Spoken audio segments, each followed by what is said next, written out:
इल्म है कि आज तहरीक इंसाफ, MQM, GDA ने ऐलान किया है कि वो कराची प्रेस क्लब पर जो लोकल गवर्नमेंट का कानून है उसके ख़िलाफ़ मुज़ाहरा करेंगे। और जमात इस्लामी पिछले कई दिनों से सिंध असम्बली के सामने एहतजाज कर रही है।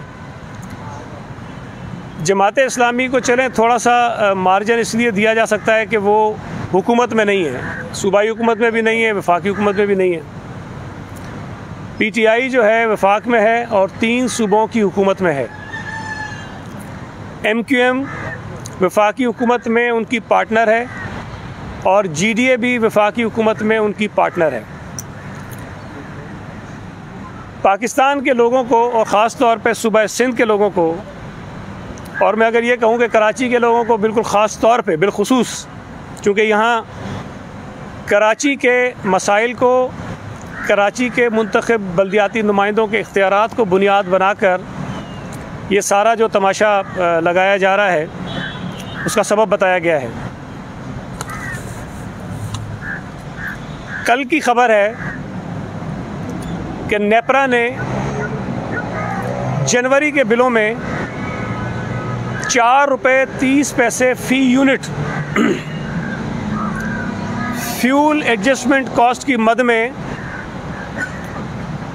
आपसे और मुझसे और पाकिस्तान के करोड़ों लोगों से वसूल करने की जो है इजाज़त दे दी है।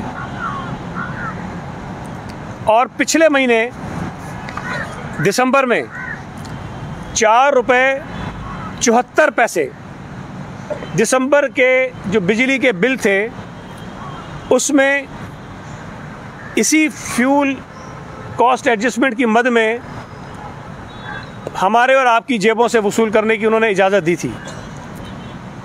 मतवातर पिछले 2 महीनों से हर महीने जो बिल हम देंगे उसमें जो बिजली हम इस्तेमाल करते हैं, जितने यूनिट इस्तेमाल करते हैं, उसका जो टैरिफ है वो तो देंगे हम, लेकिन दिसंबर के बिल में 5.25 रुपये इजाफी फ़ी यूनिट, कराची के बिल जनवरी के बिल में 4 रुपये 30 पैसे फ़ी यूनिट इजाफी देंगे। सोने पे सुहागा ये है कि पिछले 3 महीनों से वफाकी हुकूमत पेट्रोल की कीमतें जो बढ़ा रही है बैनुल अक़वामी मार्केट में इजाफे की बुनियाद बनाकर, वो अलग है, लेकिन उसके साथ साथ 4 रुपये हर महीने पेट्रोलियम डेवलपमेंट लीवी की मद में जो है वो पाकिस्तानियों से वसूल किए जा रहे हैं। 4 रुपये हर महीने। इस पर मामला रुकते नहीं हैं। गैस का बहरान किस कदर शदीद है इस मुल्क का हर आदमी जानता है। हम और आप कराची में बैठे हैं, हमारे घरों पर भी गैस नहीं आ रही, कराची की इंडस्ट्रीज़ को गैस नहीं मिल रही, कराची की इंडस्ट्रीज बंद हो रही हैं, इस शहर के लोग बेरोज़गार हो रहे हैं, इस शहर में बेरोज़गारी बढ़ती जा रही है। पेट्रोल की कीमतें, खबर यह है कि इस मरतबा जब ये इजाफा करेंगे तो इम्कान है कि 150 रुपये फ़ी लीटर से ऊपर चली जाएंगी। दवाओं की कीमतें जो बढ़ी हैं वो अगर आप एक एक दवाई उठा के देखें तो जो शुगर के पेशेंट्स हैं जो दवाई इस्तेमाल करते हैं उसमें कई 100 गुना इजाफा हुआ है कीमत में। ब्लड प्रेशर की जो लोग दवाइयाँ खाते हैं, ये वो दवाइयाँ हैं जो पेशेंट्स को रोज़ाना लेनी होती हैं, उसकी कीमत में कई गुना इजाफा हुआ है। लोग अपनी ज़िंदगी को बचाने के लिए जिन दवाओं की उन्हें ज़रूरत है रोज़ाना इस्तेमाल करने के लिए, वो भी लेने से कासिर हैं। LNG की जो करप्शन हुई है पिछले कई महीनों से, जिसकी बिना पर इन्होंने अपने कई लोगों को हटाया है, और उस मिसमैनेजमेंट की वजह से ये बिजली की कीमतों में इजाफा हो रहा है। जब नेपरा ने ये 4 रुपये 30 पैसे इजाफे की मंजूरी दी तो 2 मेंबर्स जो थे उन्होंने इससे इख्तलाफ किया, और इख्तलाफ इस बुनियाद पे किया कि अगर हुकूमत की नालायकी और नाअहली की वजह से तेल में से बिजली बनाई जा रही है जो महंगी होती है, जिसमें मेरा और आपका कोई कसूर नहीं है। अगर LNG बर वक्त नहीं आई और फ्यूल नहीं मंगाया गया जिससे सस्ती बिजली पैदा हो सकती थी और महंगा फर्नेस ऑयल इस्तेमाल किया गया, तो उसकी सज़ा आप पाकिस्तान के करोड़ों लोगों को क्यों देना चाहते हैं? 2 मेंबर्स ने उससे इख्तलाफ किया। नालायकी, नाअहली, मिसमैनेजमेंट, करप्शन वफाकी हुकूमत की, और सज़ाएं जो दी जा रही हैं वो पाकिस्तान के आम लोगों को दी जा रही हैं जो बिजली के बिल भरते हैं। यूरिया के क्राइसिस हैं, पूरे मुल्क में किसानों को खाद नहीं मिल रही, ब्लैक में मिल रही है, आपकी फसलें तबाह हो रही हैं, और नतीजा ये निकलेगा कि आने वाली जो आपकी गंदम की फसल है वो मुतासर होगी, और गंदम की फसल मुतासर होने का मतलब ये है कि आटे का बहरान एक मरतबा फिर पैदा होगा। चीनी के क्राइसिस इस हुकूमत ने पैदा किए हैं, पेट्रोल के क्राइसिस माजी में हो चुके हैं जब पूरे पाकिस्तान में पेट्रोल पंप बंद हो गए थे और 25 रुपये एक रात में इस हुकूमत ने पेट्रोल की कीमतों में इजाफा किया था। ये वो इशूज़ हैं जो अवाम के इशूज़ हैं जिसका सामना इस मुल्क का हर आदमी कर रहा है। लेकिन बदकिस्मती से जो जमातें सूबा सिंध में अवाम की नाम लेकर अवाम के हुकूक की बात करके लोकल गवर्नमेंट के कानून को बुनियाद बना के एहतजाज कर रहे हैं, उनमें से किसी एक जमात ने गैस के बहरान पे, बिजली के बहरान पे, यूरिया के बहरान पे, चीनी के बहरान पे, गंदम के बहरान पे, LNG के क्राइसिस पे कोई एक लफ्ज़ इनके मुंह से नहीं निकला। मैं तो खराज तहसीन पेश करता हूँ परवेज़ खटक को, कम से कम और कुछ नहीं किया। कम से कम अपनी पार्लिमानी पार्टी के इजलास में बैठ के वज़ीर आज़म को यह तो कहा कि मेरे इलाके के लोगों को गैस नहीं मिल रही है। इतनी तो जुर्रत हुई इसके अंदर। MQM के जो लोग उस मीटिंग में बैठे थे उनको इतनी भी अखलाकी जुर्रत नहीं हुई कि वज़ीर आज़म को ये कह सकते हैं कि सूबा सिंध में और कराची में जिसका वो नाम लेते हैं वहाँ लोगों के घरों में गैस नहीं आ रही है।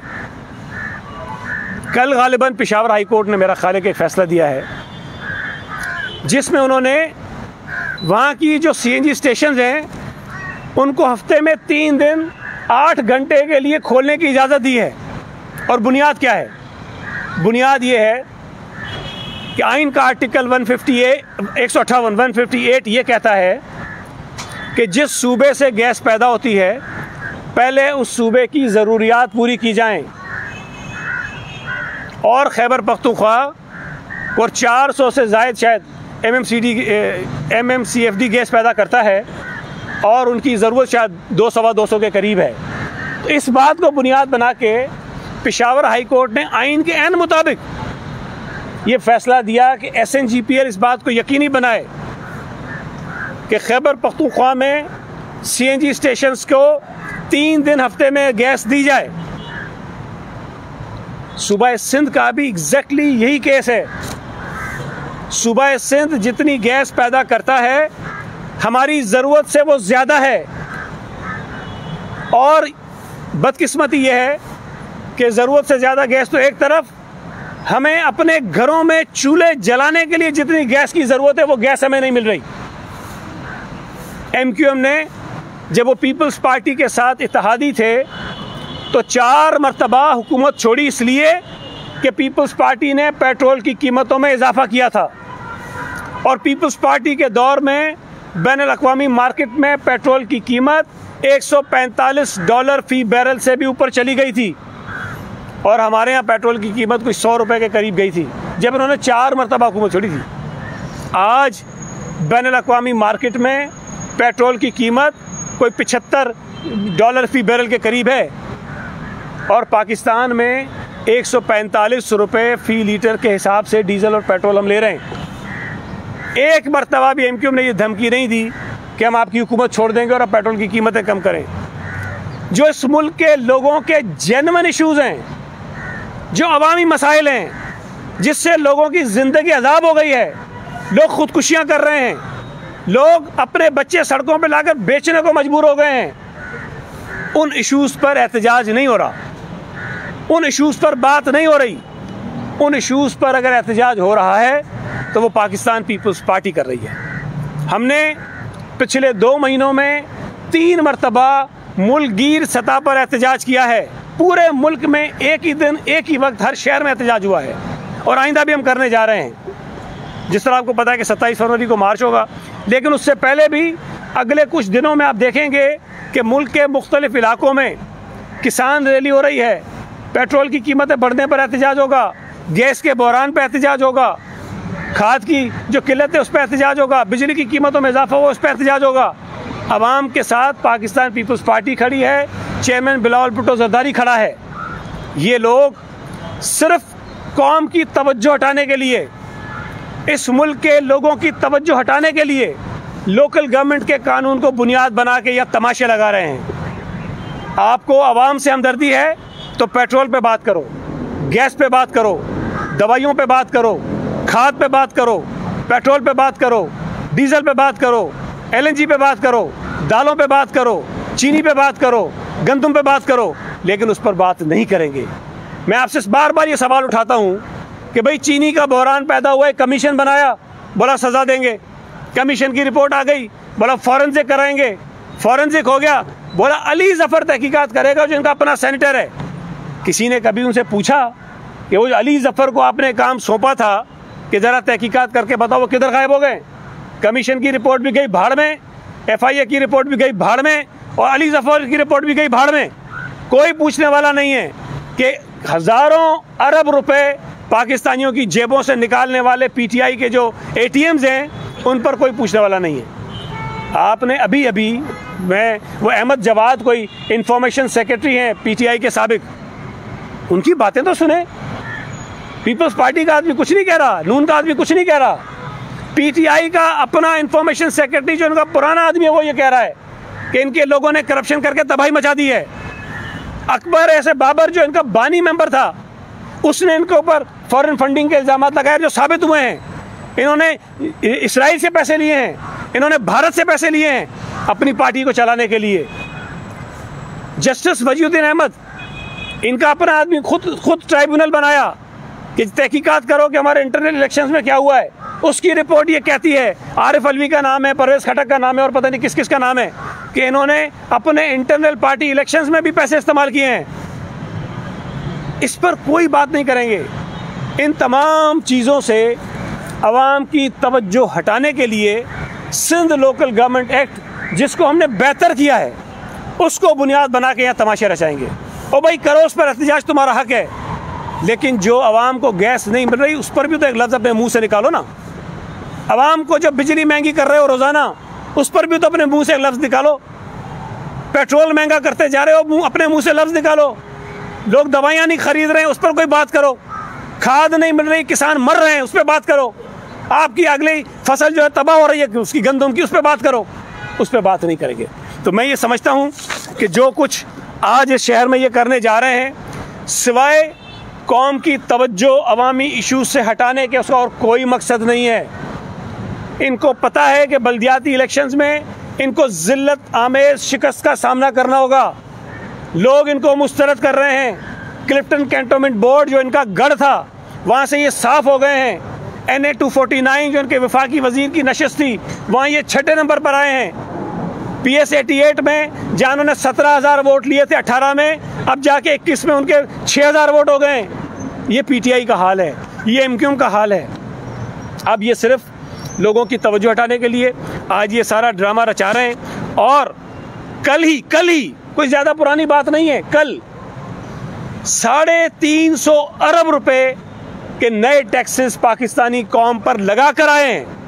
मुझे तो हैरत हो रही है कि वो मिनी बजट मंजूर करा के ये खुशियां मना रहे थे। अवाम की कमर तोड़ रहे हो, 350 अरब रुपए लोगों की जेबों से निकाल रहे हो, महंगाई का नया तूफान ला रहे हो और जश्न मना रहे हो कि ये हमने जो है वो असेंबली से पास करा लिया है। बस शर्म आनी चाहिए किसी बात पे। स्टेट बैंक का जो तरमीमी बिल इन्होंने करवाया है, स्टेट बैंक को गुलाम बना दिया IMF का। इन्होंने स्टेट बैंक को हवाले कर दिया IMF के। कौन सा मुल्क है जो अपने सेंट्रल बैंक को किसी लेंडिंग एजेंसी के हवाले कर देता है और उनकी फरमाइश पर कवानीन बनाता है, तरामीम करता है? कोई मुल्क दुनिया में नहीं करता। इन्होंने किया है और खुशियां मना रहे हैं कि हमने कौमी असम्बली से ये मंजूर करवा लिया।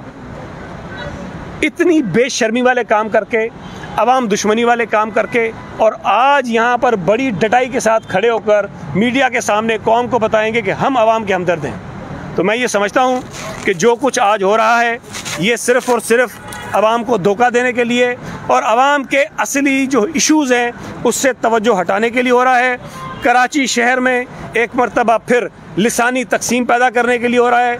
सूबा सिंध में लोगों को एक मरतबा फिर लड़ाने की साजिश के लिए हो रहा है।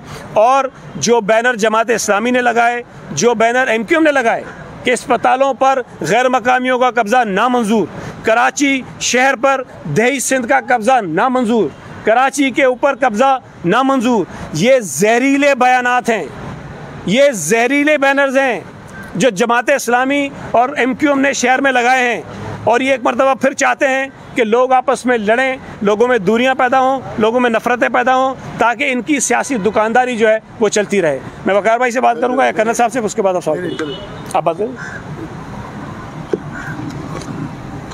मैं आगे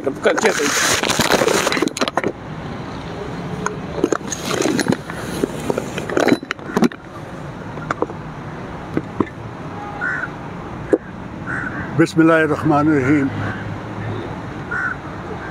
अपनी 82 साल की ज़िंदगी में मेरी बात समझने की कोशिश करना। ये कराची के अवाम को बहुत ज़रूरी है कि वो मेरी बात को समझें।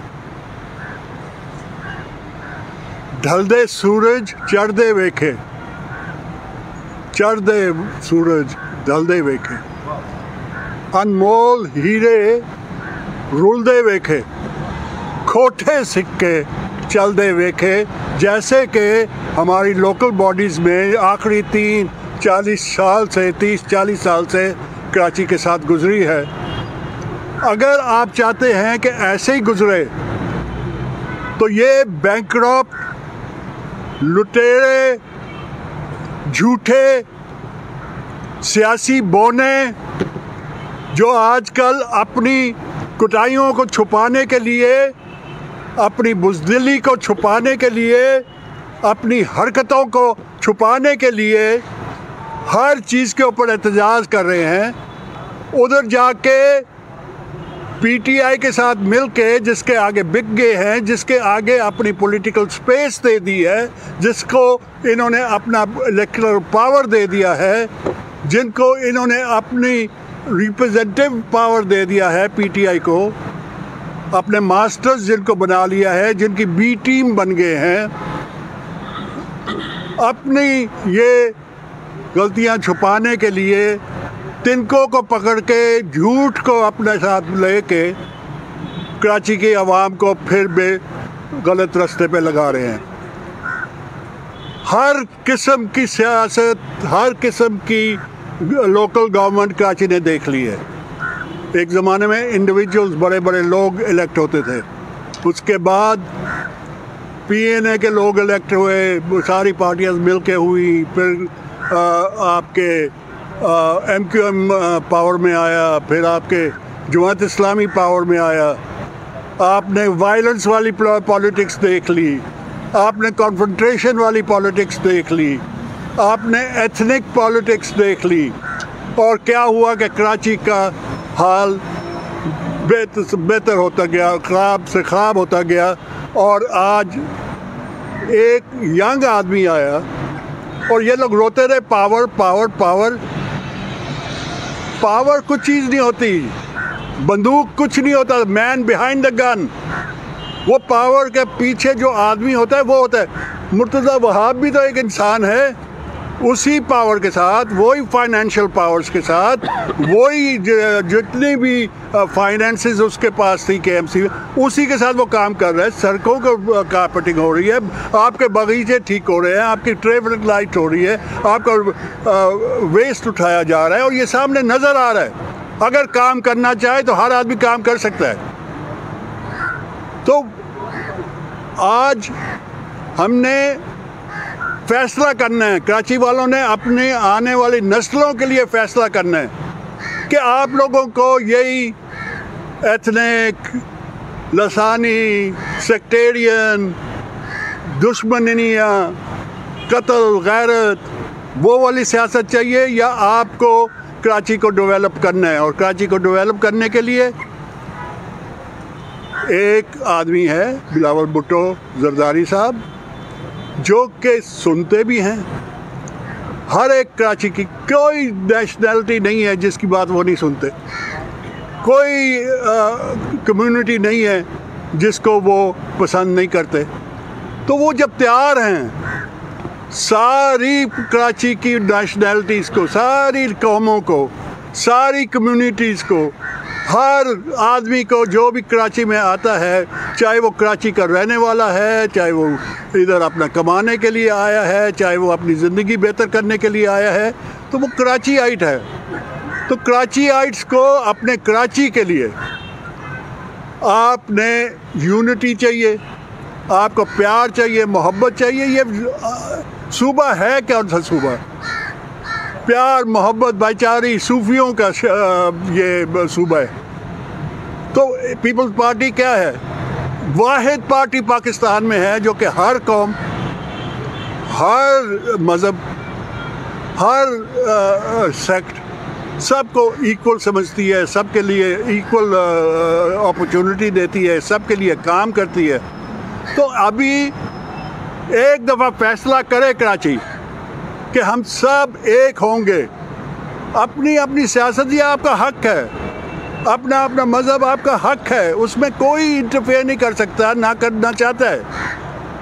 आप सब अपने कराची के लिए सोचो, अपने आने वाली नस्लों के लिए सोचो, अपने औलाद के लिए सोचो और अपने शहर के लिए सोचो। तो ये यूनाइट करो, खुदा के लिए यूनाइट करो।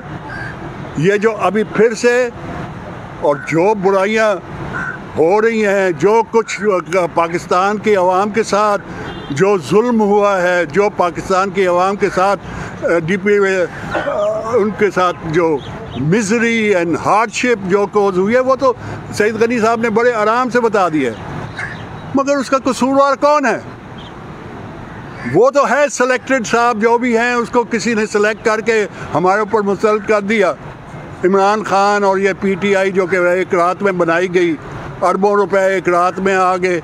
जो इंटरनेशनल क्रुक था, जो इंटरनेशनल क्रुक जो अमेरिका में जेल में है, जो इंग्लैंड की जेल में है, जो 300 साल की जेल केस लड़ रहा है, उसने लाखों मिलियंस ऑफ डॉलर्स दिए इनको।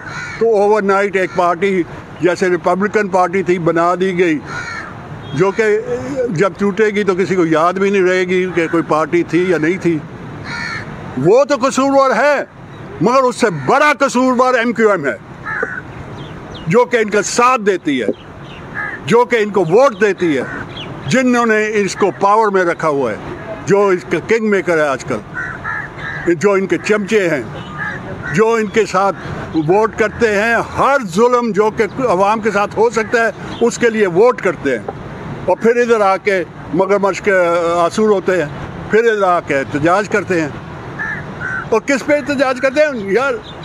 जो अनपढ़ होता है ना, वो जो ना पढ़े और वो बराबर के होते हैं। चाहे आप पढ़े लिखे हो और ना पढ़ो, और आप अनपढ़ हो तो आप बराबर हैं, आप इग्नोरेंट हैं। लोकल बॉडीज एक्ट पंजाब की तो पढ़ के देखो, लोकल बॉडी एक्ट पख्तूनख्वा की तो पढ़ के देखो। पावर पावर पावर पावर तो उसको चाहिए होता है जिससे जुल्म करना होता है। 120A में लिखा हुआ है पॉलिटिकल, एडमिनिस्ट्रेटिव और फाइनेंशियल पावर एंड अथॉरिटी। किसी ने यह भी नहीं पढ़ा कि आइन में क्या लिखा हुआ है। पावर तो है ही, एंड अथॉरिटी किसी ने अथॉरिटी का नाम नहीं लिया सिवाय पीपल्स पार्टी ने। इस लोकल बॉडीज एक्ट में अगर कोई पढ़े तो अथॉरिटी दी गई है, अथॉरिटी से काम होता है, पावर से जुल्म होता है। ये दुनिया की तारीख में लिखा हुआ है, आप कोई भी तारीख पढ़ लो। तो वो जो अथॉरिटी है, वो अथॉरिटी काम करने के लिए है। हर लोकल बॉडीज़ के, हर प्रोविंशियल गवर्नमेंट में मेयर कराची को साथ लेके चला गया है। तो ये आप इनकी गलत फहमी में, गलत प्रोपेगेंडा में न आए। कराची का ख्याल रखें, कराची के लिए यूनाइट करें। प्यार मोहब्बत भाईचारा और सबको मिल के एक दफ़ा इस लैंडस्लाइड से पीपल्स पार्टी को लेके आएँ और गिव देम एन अपॉर्चुनिटी। अगली इलेक्शन है, अगर काम किया तो अगली इलेक्शन में आप इनको फिर ले आना, अगर नहीं तो जैसे दुनिया का दस्तूर है, जमहूरियत का दस्तूर है, ना लाना। मगर अगर कराची को बचाना है तो हमने इकट्ठा होना है, यूनाइट होना है और पीपल्स पार्टी का साथ देना है, और कोई हमारे के लिए रास्ता नहीं नज़र आ रहा। बहुत मेहरबानी जी।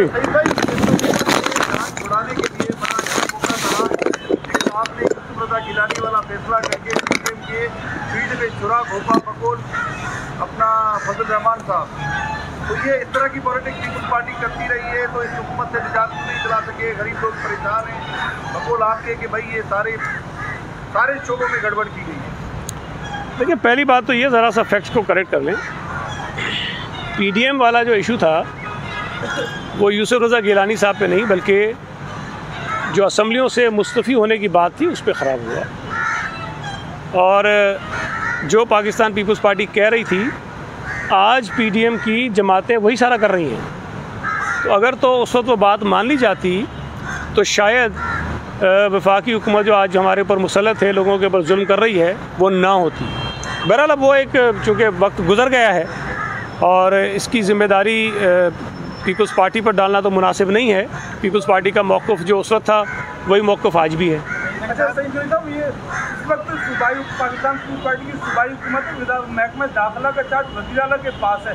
शाहरुख जफ्रोही, सईद भरम समेत 30 ऐसे कैदी थे जो कि प्राइवेट हॉस्पिटल्स में थे। सूबाई हुकूमत बेखबर थी या सूबाई हुकूमत से उन्होंने पूछना गवारा नहीं किया, तो उनको जो है वो इतने अर्से 8 महीने तक रहे और सूबाई हुकूमत ने कोई एक्शन नहीं लिया। तो उसकी रिपोर्ट का क्या हुआ? दूसरा जो ये टाउन बनाए गए हैं, क्या उसमें बतौर अवामी नुमाइंदा MP आपसे इलाके के बारे में पूछा गया था कि ये बीमार हो रही है? नहीं, पहला जो आपने पूछा है उसमें नहीं।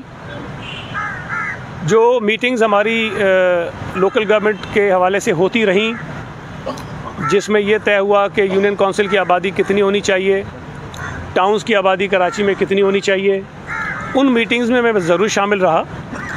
लेकिन ये कहना है कि जी मैंने जाके कहा कि जी इस तरह का टाउन बना दो, किसी और ने कहा उस तरह का बना दो, वो हमने नहीं किया। इसलिए मैं फिर कह रहा हूँ, तो पिछली दफ़ा भी कहा था, दोबारा कह रहा हूँ कि डिलिमिटेशन करना हुकूमत का काम नहीं है, वो इलेक्शन कमीशन का काम है। और इलेक्शन कमीशन की जो की डिलिमिटेशन होगी उसके ऊपर एतराज़ हमें भी हो सकता है, किसी और जमात को भी हो सकता है, और उस पर एतराज़ उठाने के तरीक़ेकार मौजूद हैं, उसको एड्रेस करने के भी रास्ते मौजूद हैं। तो ये भी पॉसिबल है कि जब इलेक्शन कमीशन डिलिमिटेशन करे तो हम भी किसी चीज़ पे एतराज़ कर लें जिसको हम समझें कि वो ठीक नहीं है, और बाकी जमातें भी कर सकती हैं। दूसरी जो बात आपने पूछी उसमें एक चीज़ देखें, समझने की ज़रूरत है कि अगर चीफ़ मिनिस्टर के पास होम डिपार्टमेंट है तो इसका मतलब ये कतई नहीं है कि एक एक चीज़ जो है वो चीफ़ मिनिस्टर के पास आती होगी, या जो हज़ारों कैदी हैं या जिनके केसेस आते हैं वो एक एक चीज़ को फॉलो करते होंगे। अगर किसी कैदी को हॉस्पिटल जाना होता है तो उसका एक तरीक़ाकार है, उसमें जेल में उनका चेकअप होता है, वहाँ डॉक्टर्स होते हैं, और अगर जो सहूलतें उसको दरकार हैं वो जेल में नहीं हैं तो बाहर किसी हॉस्पिटल में उसको भेजा जाता है, और वहाँ का डॉक्टर अगर ये रिकमेंड करे कि जी इसको हॉस्पिटलाइजेशन की ज़रूरत है तो उसके बाद फिर उसको दाखिल करने की इजाज़त मिलती है। तो मैं ये समझता हूँ कि जब ये इशू सामने आया और इस पर हमें महसूस हुआ कि शायद ये चीज़ दुरुस्त नहीं है, तो उस पर सिंध हुकूमत ने इंक्वायरी कराई है। उसकी रिपोर्ट अभी मैंने देखी नहीं है, जैसे ही आएगी हम ज़रूर आपसे शेयर भी करेंगे, आपको बताएंगे भी। और जो इसमें किसी ने अगर कोई गलत फेवर किसी को की होगी और गलत तरीके से उसका केस बनाया होगा तो उस पर कार्रवाई भी ज़रूर करेंगे। एक मिनट,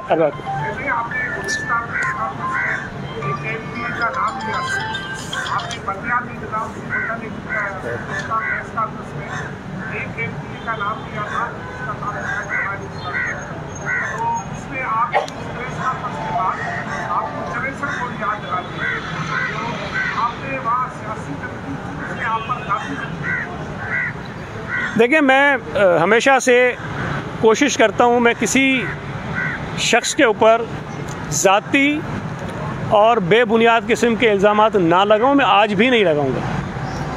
मेरा ये ख़्याल है कि जमात इस्लामी के दोस्तों को मेरा वो सच बहुत बुरा लगा कि अब्दुल सत्तार अफ़गानी साहब को जनरल ज़िया-उल-हक़ के दौर में जब मेयर बनाया गया तो उस वक्त KMC के अंदर पीपल्स पार्टी के जो नंबर्स थे वो उनसे ज़्यादा थे और पीपल्स पार्टी के मेंबर्स को गायब किया गया, आगे पीछे करके किसी तरह अफगानी साहब को मेयर बनवा दिया गया।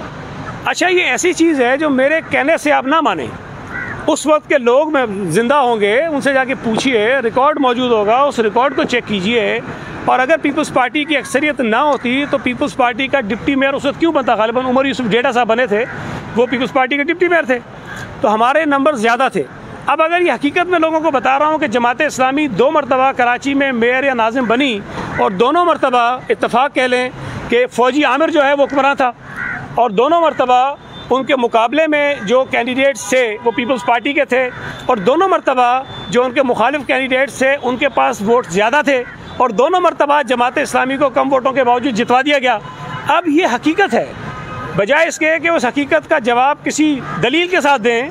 अगर वो मुझे चनेसर कोट से, भाई मैं कभी नहीं छुपाया, मैं चनेसर कोट का रहने वाला हूँ, मैं रहता हूँ, वहीं रहूँगा इंशाल्लाह ताला, मैं खासकली हूँ मुझे इस पर कोई शर्मिंदगी नहीं है। अगर कोई कहता है पूरा नाम लिखो तो भाई मेरे कोई मुझे कभी इसलिए अफसोस नहीं है, मेरे कोई ऐसी चीज़ नहीं है जो मैं छुपाऊँ, ना मैंने कभी छुपाई है।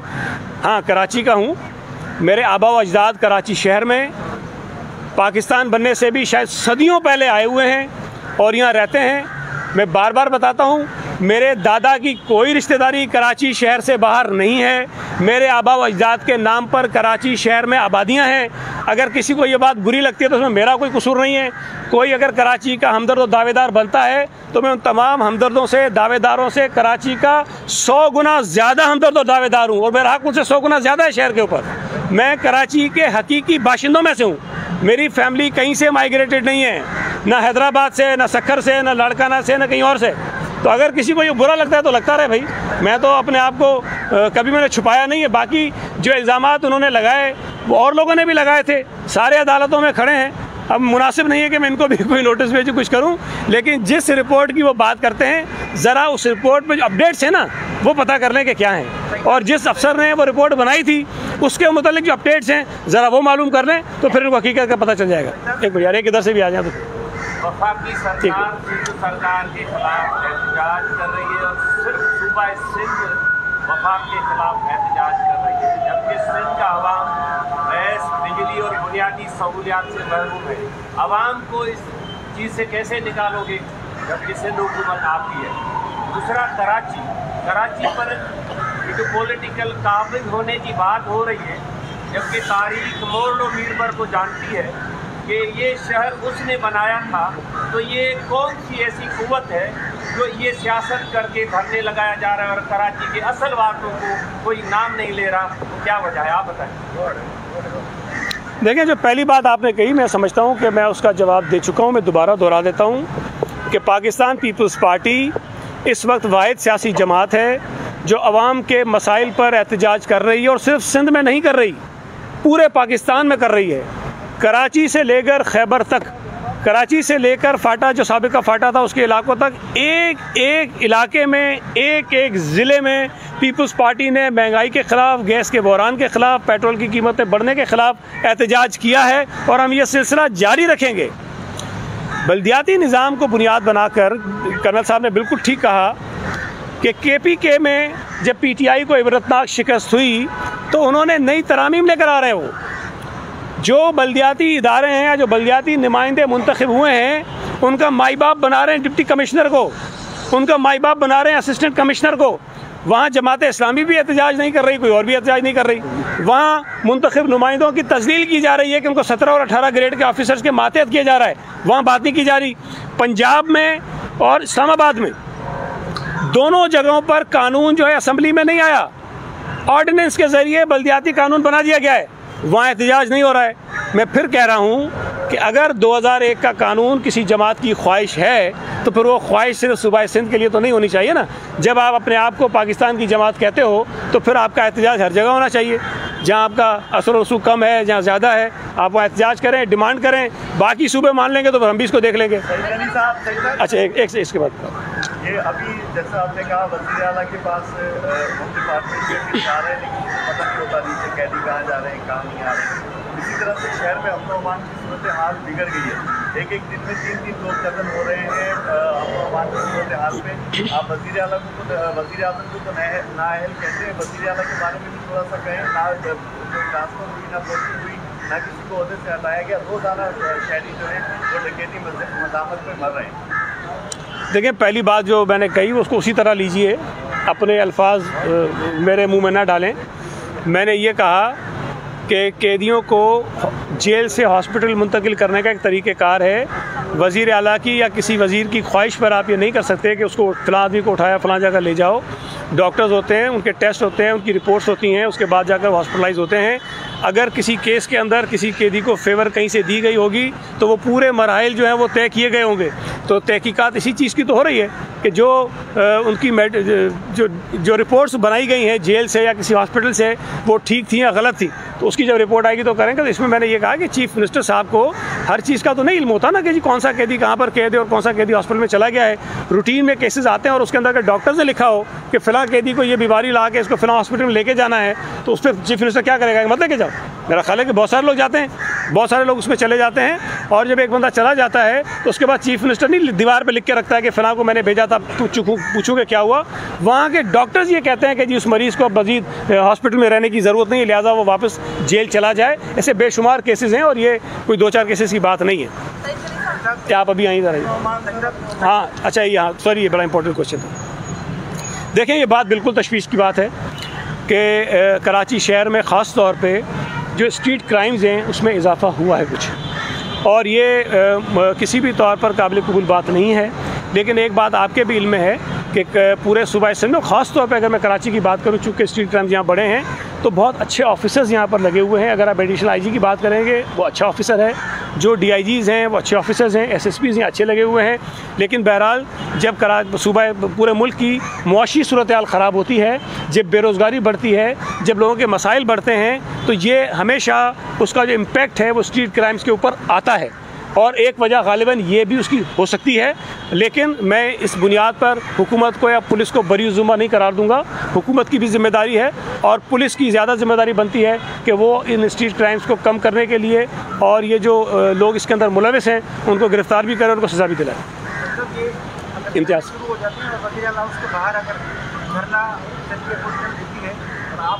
वहाँ जा रहे हैं, क्या इलेक्शन की तरफ ये आप कहेंगे कि इमरान स्टेप डाउन करें और वक्त से पहले इंतखाबात हो? अगर यहाँ शहर फैसल पर धरना शुरू हो जाते हैं, वज़ीर आला उसके बाद धरना शुरू हो जाते हैं, आप अपना वो प्रोग्राम कैसे करेंगे जाने का?